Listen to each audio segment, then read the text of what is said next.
નમસ્કાર વાલા ખેડૂત મિત્રો, આજના વિડીયોમાં આપણે જાણીશું ગોડાઉન સહાય યોજના 2026 વિશે, જેમાં ખેડૂતોને ₹75,000 થી લઈને 1 લાખ સુધીની સહાય મળે।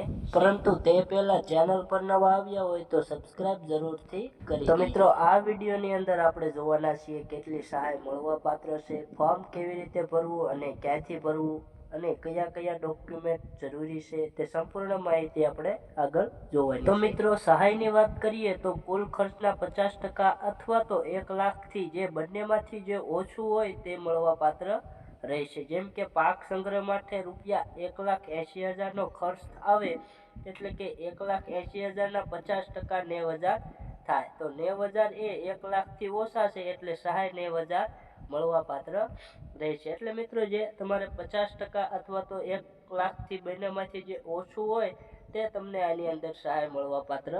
તો મિત્રો, આગળ જોઈએ તો અરજી કેવી રીતે અને ક્યાંથી કરવી, તો ઓનલાઈન આઈ ખેડૂત પોર્ટલ પર અરજી કરવાની રહેશે તમારી રીતે, અથવા વીસીઈ પાસેથી અરજી કરાવી શકો છો। અને આના હાલના ફોર્મ ભરવાના ચાલુ થઈ ગયા છે, અને છેલ્લી તારીખની વાત કરીએ તો 27/4/2026 સુધી આ ફોર્મ ચાલુ રહેશે। તો જે મિત્રોને લાભ લેવા માંગતા હોય તે આઈ ખેડૂત પોર્ટલ પર અરજી કરી શકે છે। તો મિત્રો, હવે નિયમો અને શરતો જોઈએ તો પૂર્વ મંજૂરી લેવાની રહેશે। પૂર્વ મંજૂરી મળ્યા બાદ 150 દિવસમાં ગોડાઉન બનાવવાનું રહેશે। પોતાની જમીનમાં ઓછામાં ઓછું 330 ચોરસ ફૂટ ગોડાઉન બનાવવાનું રહેશે। પ્લીનથી ફાઉન્ડેશન સુધીની ફરતી દિવાલોમાં ચણતર કામ તથા છત પર પાકું પીસીસીનું કામ કરાવવાનું રહેશે। દિવાલની ઊંચાઈ 10 ફૂટ। ગોડાઉનની છત સિમેન્ટના પતરા કે નળિયાથી બનાવી શકાય।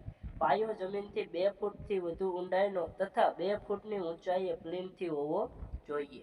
આવી રીતે તમારે નિયમો અને શરતોને અનુસરીને ગોડાઉન બનાવવાનું રહેશે। મહત્વની વાત કે ડોક્યુમેન્ટ કયા કયા જોશે, તો અરજીની સહીવાળી પ્રિન્ટ, જાતિ પ્રમાણપત્ર, 7/12/8 નકલ, બેંક પાસબુકની નકલ, આધાર કાર્ડની નકલ, બાંધકામ માટે સાધન સામગ્રીના બિલ હોવા જોઈએ।